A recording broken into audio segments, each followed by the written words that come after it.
Hello good people.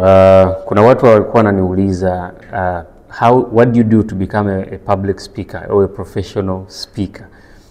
Tarehe 1 Novemba tuna program ya TOT, Training of Trainers. Hii inawafaa wote ambao wanataka kuwa speakers na paid speakers na trainers, wale ambao wanataka kubuild career as trainers or as speakers. Sasa kuna vitu 7 kwenye kitabu cha The Art of Public Speaking.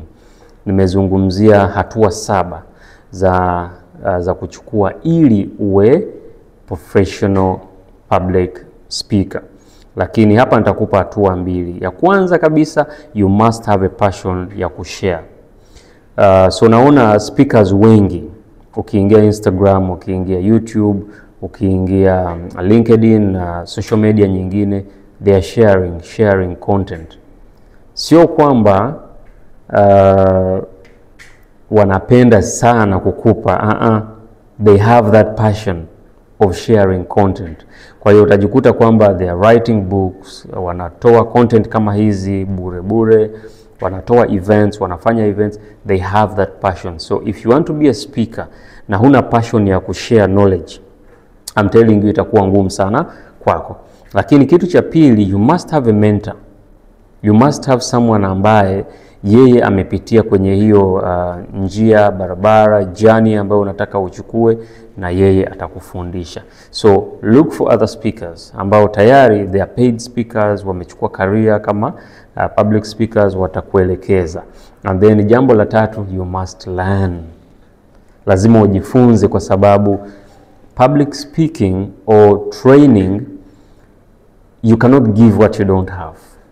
Kwa hiyo kama huna knowledge, huna content, nini ambacho utawafundisha watu wengi?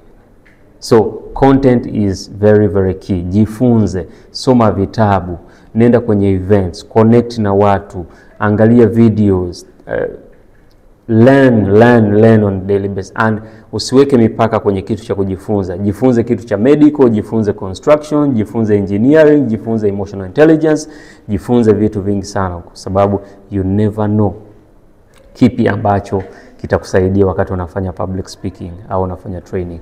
Kwa zile nyingine ambazo unataka ujifunze, nenda kwenye kitabu cha The Art of Public Speaking, or tukutane kwenye TOT training. And niwakumbushe pia tarehe 29 November Tanzania Business Forum 2025. So make sure you don't miss that up. Nenda kwenye account ya Tanzania Business Forum, and then kwenye bio kuna sehemu ambapo unaweza ukajisajili as a partner, as a sponsor, as an exhibitor or participant wa kawaida. Tarehe 29 November GNICC Dar es Salaam. And as always, kumbuke kwamba success is a process. Be blessed.